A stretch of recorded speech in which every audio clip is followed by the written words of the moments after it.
Welcome to our world, EKSP Hub. बहुत समय पहले की बात है। एक जंगल में एक लोमड़ी और एक सारस रहते थे। वे दोनों बहुत अच्छे दोस्त बन गए थे। लोमड़ी बहुत चालाक थी, उसे दूसरों का मजाक उड़ाने में बहुत ही मजा आता था। लेकिन सारस एक लंबी चोंच वाला, सीधा साधा, शांत और विनम्र पक्षी था।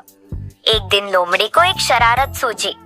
उसने सारस को भोजन के लिए आमंत्रित किया और बोली, सारस भाई, कल मेरे घर आओ, हम साथ बैठकर स्वादिष्ट खाना खाएंगे। सारस बहुत खुश हुआ और अगली सुबह समय पर लोमड़ी के घर पहुंच गया। लोमड़ी ने खीर बनाई थी। उसने 2 अलग अलग थाली में खाना निकाला और एक थाली सारस के सामने परोस दी। सारस ने बहुत कोशिश की, पर वह अपनी लंबी चोंच की वजह से खीर नहीं खा सका। वहीं लोमड़ी मजे से खा पी रही थी और हंसते हुए बोली, क्या हुआ सारस भाई, तुम्हें खाना पसंद नहीं आया क्या?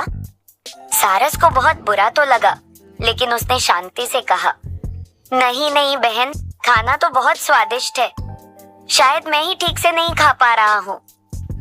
भोजन के बाद सारस चुपचाप वहां से अपने घर को लौट गया। कुछ दिनों बाद सारस ने लोमड़ी को अपने घर बुलाया और कहा, लोमड़ी बहन, इस बार तुम मेरे घर आओ, मैं तुम्हारे लिए खास दावत बनाऊंगा। लोमड़ी खुशी खुशी पहुंची। सारस ने सूप बनाया था। उसने दोनों को अलग अलग 2 लंबी और पतली गर्दन वाली सुराही वाले बर्तन में सूप परोसा।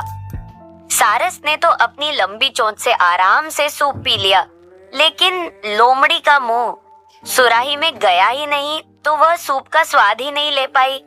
सारस मुस्कुराया और बोला, क्या हुआ लोमड़ी बहन, खाना अच्छा नहीं लगा क्या? अब लोमड़ी शर्मिंदा हो गई। उसे समझ आ गया कि जिस तरह उसने सारस के साथ मजाक किया था, वैसा ही उसके साथ हुआ है।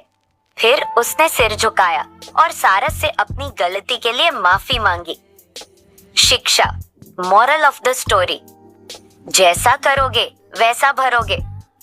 इसलिए दूसरों के साथ वैसा ही व्यवहार करो जैसा आप अपने लिए चाहते हो। शरारत मजेदार हो सकती है, लेकिन मजाक से किसी का दिल नहीं दुखाना चाहिए। Please like, share and subscribe for more videos.